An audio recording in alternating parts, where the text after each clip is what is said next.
Homeopathy की सारी छोटी बड़ी खबरों के लिए कीजिए मेरे चैनल को सब्सक्राइब नाउ का बटन दबा के साथ ही साथ दबा दीजिए बेल आइकन भी। तो चलिए आइए जानते हैं कि आज की न्यूज़ क्या है।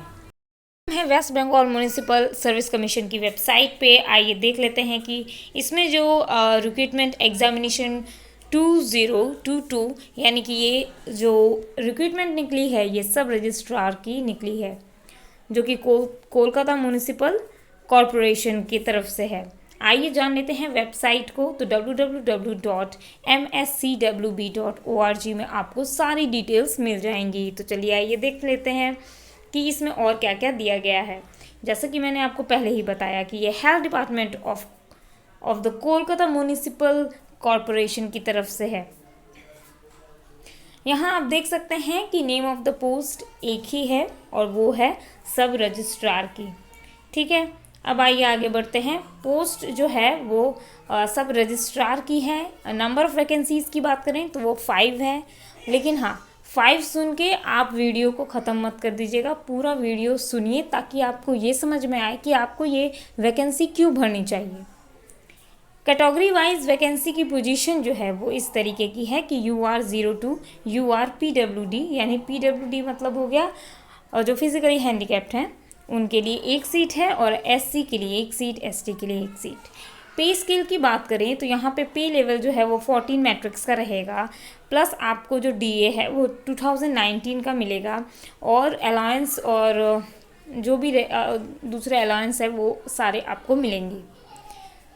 अब जान लेते हैं एसेंशियल क्वालिफिकेशन के बारे में।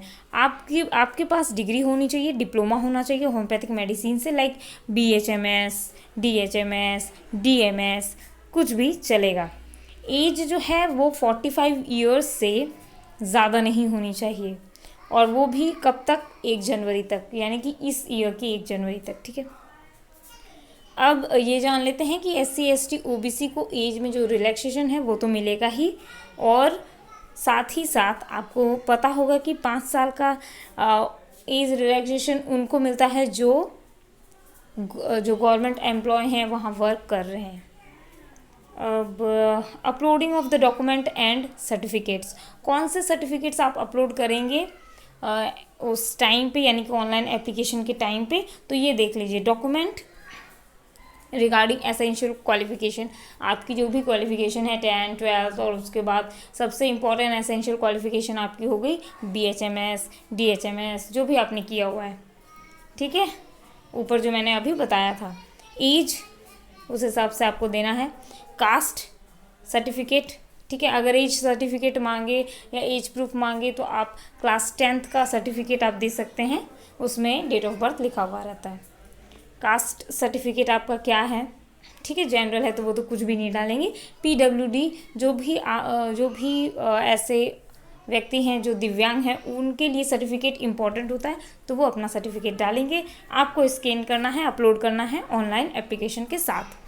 ठीक है, ऑनलाइन एप्लीकेशन वही होता है जो आपकी कुछ पर्सनल डिटेल्स मांगे जाएंगे, यही सब मांगा जाएगा, तो वही हो गया आपका ऑनलाइन एप्लीकेशन। ठीक है, ये फॉर्म सभी भर सकते हैं, जो कोलकाता के निवासी हैं वो भी, जो बाहर इंडिया में हैं पूरे वो सब।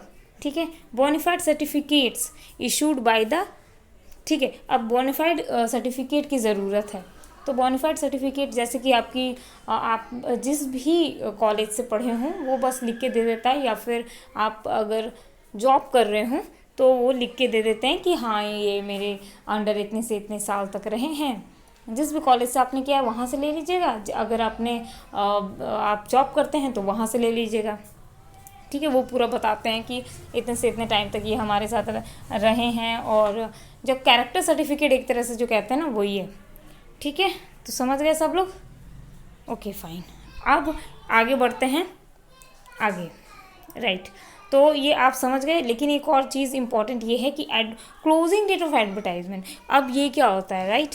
बहुत सारे लोग मुझसे ये सवाल करेंगे, तो मैं आपको बता दूं कि क्लोजिंग डेट ऑफ एडवर्टाइजमेंट का मतलब हुआ जिस दिन आपका ऑनलाइन एप्लीकेशन सबमिशन का आखिरी डेट है। ठीक है, ओके अब सबमिशन ऑफ बॉन्ड के बारे में यहाँ बोला गया है। तो candidate call for the personality test will, अच्छा ठीक है, जो पर्सनैलिटी टेस्ट होगा आपका, यानी कि जो भी इंटरव्यू लिया जाएगा उसमें 50 रुपीज़ का बॉन्ड आपको लेके जाना है, याद रखिएगा, ठीक है।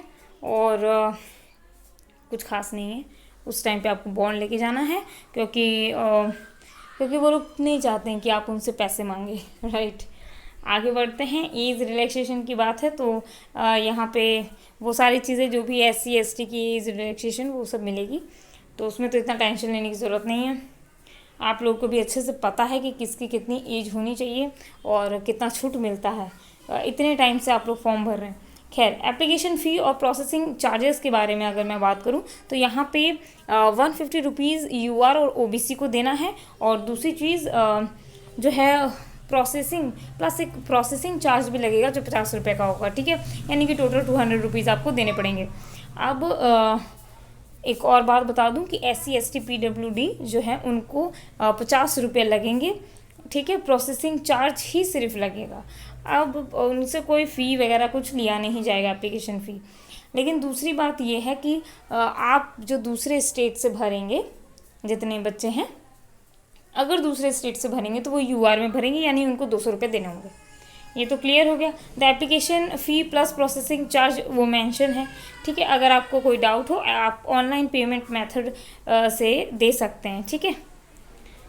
तो वो है indiaideas.com लिमिटेड करके बिल डेक्स आएगा।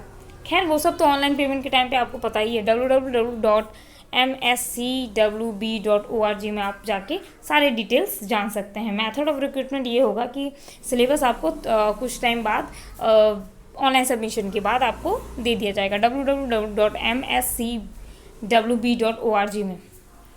चलिए, मिसलेनियस ये है कि किसी भी स्टेज में रिजेक्शन हो सकता है कैंडिडेट का, अगर कुछ भी गलत पाया गया तो।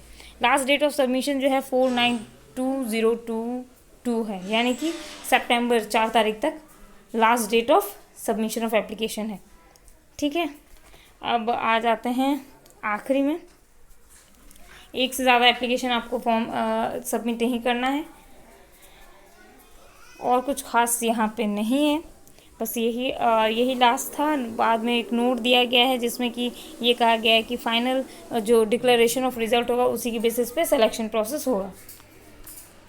और अपडेट्स जो भी ये नोटिफिकेशन मैं बता रही हूँ उसके अपडेट्स आपको चाहिए या नोटिस कुछ भी अगर नया आएगा इससे रिलेटेड तो आप उसे चेक कर सकते हैं mscwb.org पे, ठीक है। तो ये तो थी पूरी डिटेल्स। फिर मिलते हैं अगले वीडियो में और भी दूसरी जानकारियों के साथ और कुछ न्यूज़ और वैकेंसीज़ के साथ। तो ये अगर आपको वीडियो अच्छा लगा हो तो प्लीज़ इस वीडियो को लाइक शेयर सब्सक्राइब ज़रूर करें मेरे चैनल को।